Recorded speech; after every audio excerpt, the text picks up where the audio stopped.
E aí pessoal, o último livro que eu li é um livro que fala sobre livros, ou melhor, sobre cuidado com livros. E o curioso é que ele é ambientado numa época em que as pessoas estavam vivendo um grande perigo, a Segunda Guerra Mundial.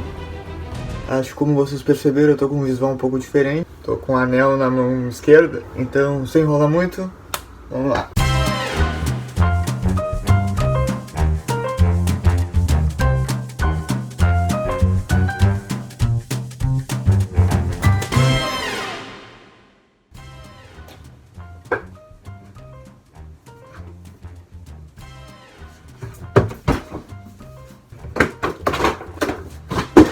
A Última Livraria de Londres, de Madeleine Martin, foi uma grata surpresa. Eu decidi ler ele, pois ao julgar o livro pela capa, e sim, eu também julgo o livro pela capa, sou um ser humano, ele parecia ser uma leitura menos densa e com menos nuances e ironias que o livro anterior que eu li. E sim, realmente é um livro menos denso, porém, continua sendo uma história bem contada, redondinha, sem personagens a mais ou a menos, sensível, tocante e bem escrito. A Última Livraria de Londres é um livro que fala sobre os esforços de uma mulher que ao mesmo tempo batalha para manter o mundo dos livros organizados e o mundo da comunidade onde ela trabalha em paz. Grace Bennet, a protagonista desse livro, se muda para Londres para sair do marasmo do interior e dá o azar de se mudar momentos antes de eclodir a Segunda Guerra Mundial. Para se manter na capital, ela precisa de emprego. E a dona da casa onde ela passa a morar em Londres, a senhora Waterford, indica ela para uma livraria, a Primhouse Hill, propriedade de um velhinho ranzinza chamado Sr. Evans. Esse Sr. Evans é meio que um alter ego da livraria, pois é interessante que à medida que o relacionamento da Grace Bennet com Mr. Evans se transforma, a livraria se transforma também. Grace nunca foi muito chegada a livros, mas por uma série de fatores ela acaba se entregando a esse hábito. Um dos principais deles é um crush que ela encontra na livraria, o George Anderson. E não, o livro não usa o termo crush, só pra constar. George é um cliente que chega lá como quem não quer nada, pedindo ajuda para Grace encontrar um livro. E no final é ele quem ajuda Grace a encontrar não só esse livro que ele buscava, mas também a entrar no mundo da literatura e dá o Conde de Monte Cristo para ela ler. A partir daí, Grace se entrega a esse hábito cada vez mais, pois preferia viver os problemas da ficção que seus personagens viviam do que encarar as dificuldades que ser uma vigilante da ARP exigia. Sim, Grace Bennet, assim como a maioria das mulheres daquele momento, inconformadas com a situação da guerra, se alistavam em frontes de batalha específica para mulheres que queriam dar algum apoio. Porém, a leitura passa a transformar a vida dos outros também só da metade do livro em diante, quando a Grace lê um trecho de um livro para uma mulher que estava abrigada na estação de trem, onde todo mundo ia se abrigar para se proteger dos bombardeios aéreos. A partir daí, todos começam a se interessar pela leitura de Grace, e a livraria Primhouse Hill acaba se tornando um point da cidade. Mas um detalhe que me ocorreu enquanto eu estava fazendo esse vídeo: as pessoas não iam lá para comprar livros, ou ler por elas próprias, que poderia ser também. Elas iam lá para ouvir a Grace lendo para elas. Então talvez elas buscassem na Grace uma figura materna. Assim, Grace acaba literalmente salvando a vida de muita gente, pois muitos vão até a estação de trem acompanhar as leituras dela, quando na verdade deveriam estar exatamente no lugar onde as bombas cairiam. E desse modo, curiosamente, Grace acaba recebendo mais congratulações pelo seu trabalho como leitora da comunidade do que como vigilante da ARP. Vez por outra, me pareceu que o elo entre os personagens talvez estivesse mal construído, de forma a nos passar emoções não tão suficientes.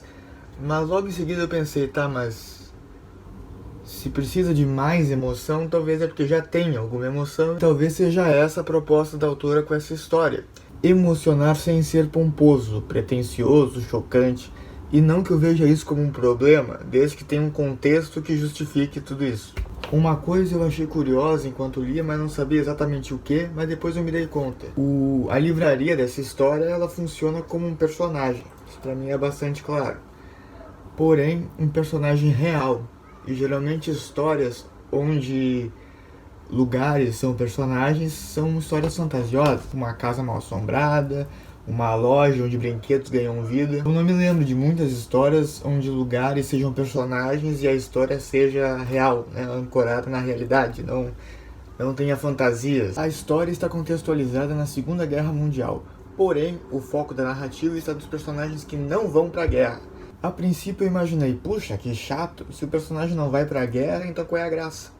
Mas então, enquanto eu li, eu me dei conta. Caso o personagem estivesse na guerra, acredito que a sensação que isso passaria seria adrenalina, seria, né, ação, muito movimento. Então eu me dei conta de quem está fora da guerra vive uma sensação de suspense, de expectativa, de tensão. O livro deixa o leitor com a mesma angústia da personagem principal, enquanto Londres é atacada por bombas, alarmes falsos, bombardeios e explosões e você não sabe se a guerra já começou afinal ou não. Gente... A autora, ela nos revela alguns detalhes do que acontecem, né, com quem fica de fora da guerra que eu não tinha parado para pensar.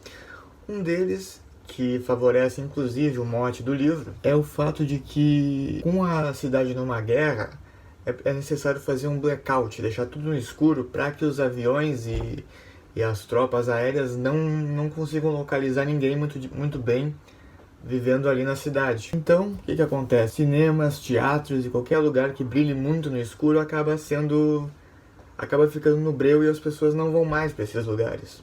E o que resta? Uma livraria é uma coisa que teoricamente não brilha no escuro, uma coisa que não chama atenção de longe, né? E as pessoas acabam indo para uma livraria, né?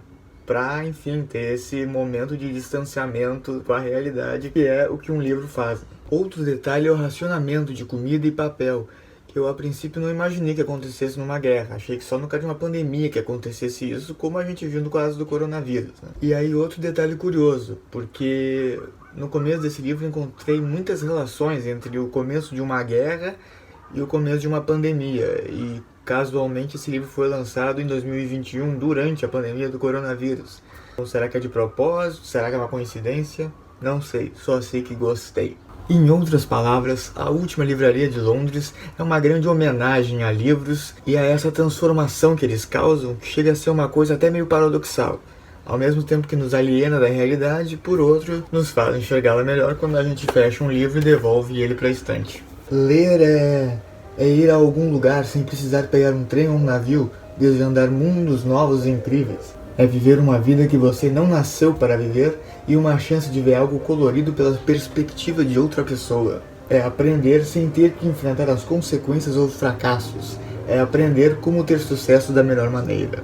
Acredito que dentro de todos nós há um vazio, uma lacuna esperando para ser preenchida. E para mim, esse algo são os livros e todas as experiências que eles oferecem. Por isso, se gostou do vídeo, se inscreve aí no canal e dá uma curtidinha, porque a depender de mim, eu vou ficar lendo livros até que a última livraria do mundo feche.